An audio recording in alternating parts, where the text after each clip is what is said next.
Padre Javier, ¿cuál considera usted que es o son actualmente las amenazas más grandes para el cristianismo o para la Iglesia Católica? Bueno, las amenazas más grandes quizás uno las puede dividir en tres grandes partes, ¿no? La primera quizás es la enorme falta de fe que tenemos al día de hoy, por una, a su vez concatenada con la segunda, ¿no?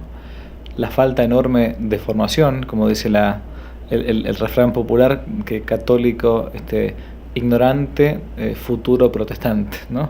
Porque muchos de nosotros no conocemos bien nuestra propia fe, entonces bueno, terminamos claudicando en esos principios que hemos recibido. Y por último es el peligro de la falta de oración. El hombre que no reza, dicen los santos, es como un animal que no respira. Entonces, en ese mismo orden es acrecentar nuestra propia vida de fe, es que tenemos que comenzar a formarnos mucho más y no quedarnos con aquello que el apóstol San Pablo decía, que uno se quedaba como con la fe del carbonero, significa la fe del hombre sencillo que simplemente escuchó alguna vez hablar de Jesucristo nuestro Señor y después poco a poco lo dejó de lado, sino que al contrario hay que buscar una fe que sea formada e informada por aquellas enseñanzas perennes de la Iglesia, aquello que se nos ha enseñado siempre durante 2000 años de vida de la Iglesia, una vida que es la vida del cuerpo místico de Cristo, de la esposa de nuestro Señor Jesucristo, que tiene que ser conocida, porque si no la conocemos no la terminamos de amar.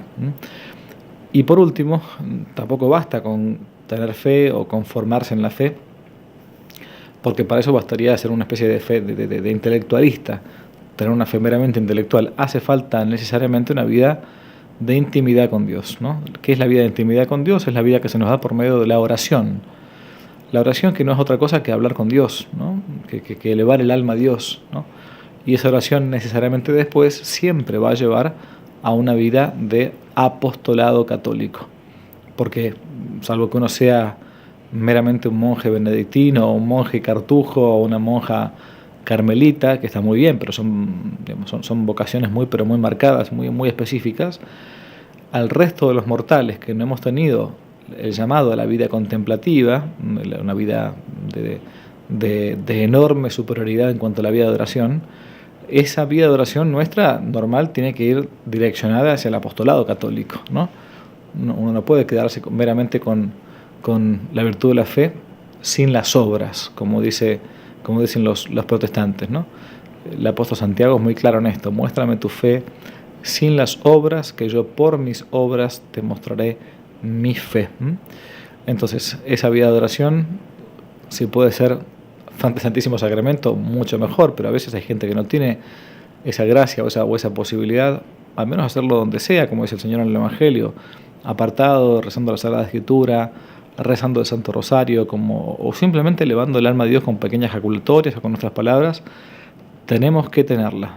Quien no reza, esto es también de los padres de la Iglesia, San Alfonso María de Ligorio decía esto, ¿no? Que el que reza se salva y el que no reza se condena directamente. De ahí la necesaria vuelta a la vida de oración que todos tenemos que tener, y de ese modo no vamos a sentirnos de ningún modo amenazados. Padre Javier, Radio San Giovanni es un medio de comunicación que nace de un grupo de oración del Padre Pío de Pietrelcina, en el cual la oración, la adoración y las obras de misericordia nos hicieron muy fuertes, Padre. Yo les decía, en un símil, les decía que un hombre que es similar a un avión. Cuando solo se dedica a rezar, el avión va ladeado. O cuando solo se dedica a hacer obras de misericordia, va hacia el otro lado. Que lo que le da a uno el equilibrio en el volar son los minutos ante el Santísimo. Por eso, hablando de oración y siendo una de las cosas que usted nos recomienda en este mar de complicaciones en el que estamos embarcados todos, pero sabiendo que Jesús está en nuestra barca. El cardenal Robert Sara nos dice que la oración ha de ser un acto de amor que nos lleva a dejarlo todo en manos de Dios para que todo lo que puede ser simplificado, purificado y transfigurado por Él lo sea, y para que todo lo que no es compatible con la presencia del Señor en nosotros desaparezca. Y esto, Padre, lo podemos asimilar a lo que estamos viviendo ahora, con todo el tema del sínodo, con todas las noticias que recibimos nosotros, que el Papa esto, que el Papa lo de acá. Si no estamos agarrados a la oración y ante Él, esto nos puede tumbar. Es como cuando alguien desprevenido en el mar lo coge una ola y lo puede revolcar.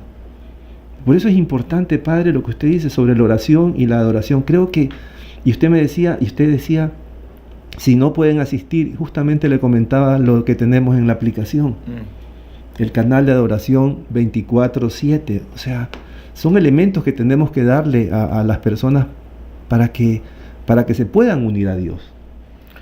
Claro, bueno, no hay que ser tampoco iluso, y uno sabe que hay problemas en la iglesia, claramente que sí. Siempre la iglesia estuvo en crisis, ya desde el Jueves Santo, digamos, ¿no?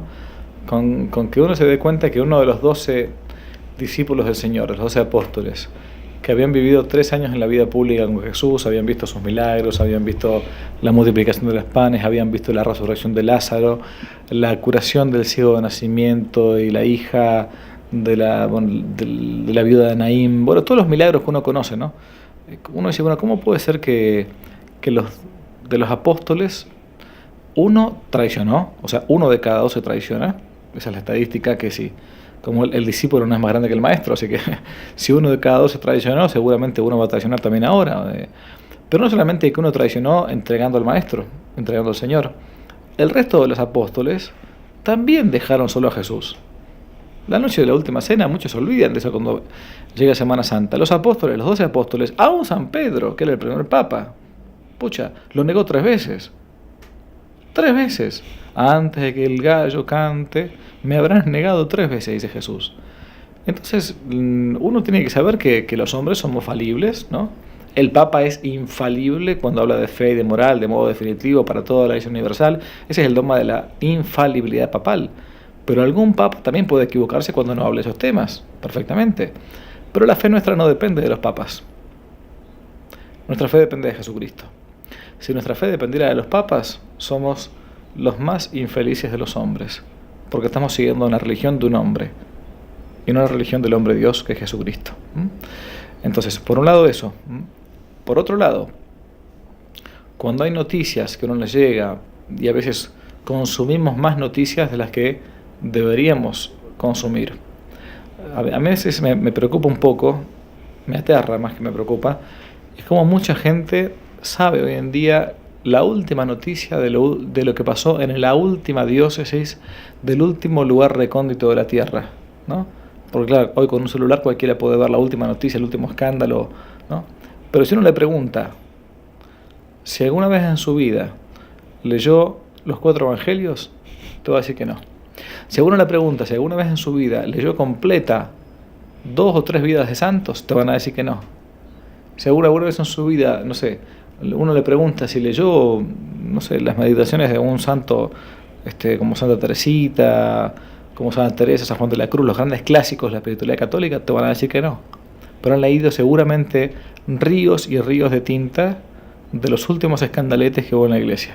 Bueno, y eso no te edifica, porque nadie edifica una espiritualidad en la contradicción permanente. Yo diría que habría que hacer un poco más de ayuno de noticias eclesiásticas y un poco más de digestión de evangelio. ¿Cuál debería ser nuestra postura ante una crisis en la iglesia, Padre? La postura que tuvieron los santos.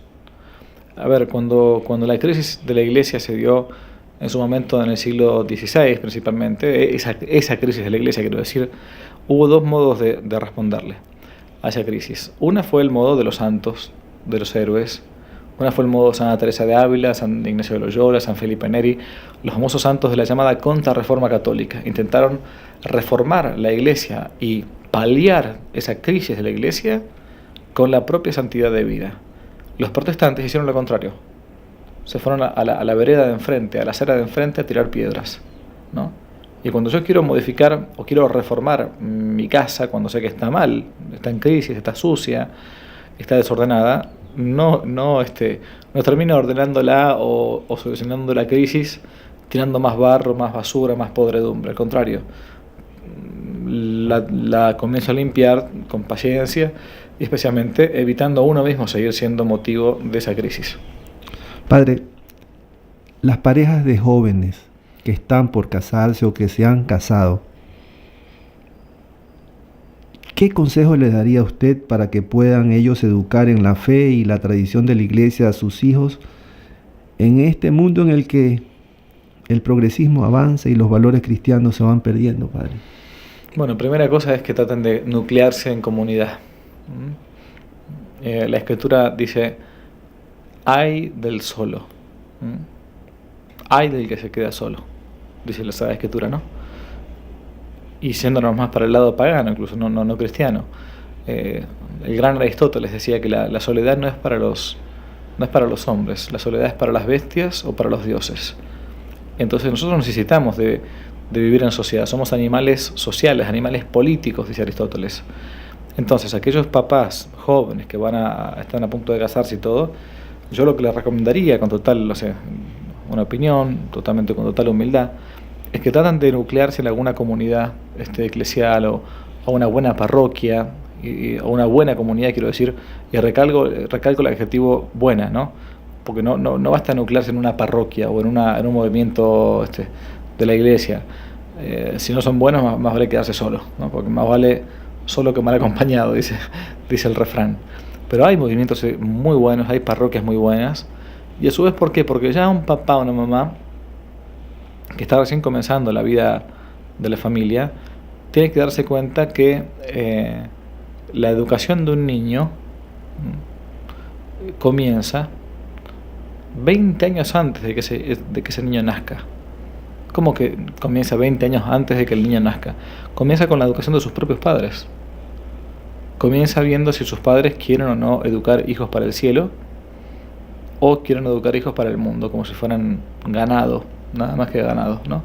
Entonces, formarse de parte de los papás, nuclearse en buenas comunidades o al menos con buenos matrimonios amigos, cercanos, porque no se olviden esos papás que el día de mañana, cuando esos hijos, si Dios quiere, Dios los manda, vayan creciendo, van a necesitar también de otros niños, de amistades. Somos animales de tribu. Entonces, hay que ya estar pensando en los amigos de tus hijos, aunque tus hijos todavía no hayan nacido.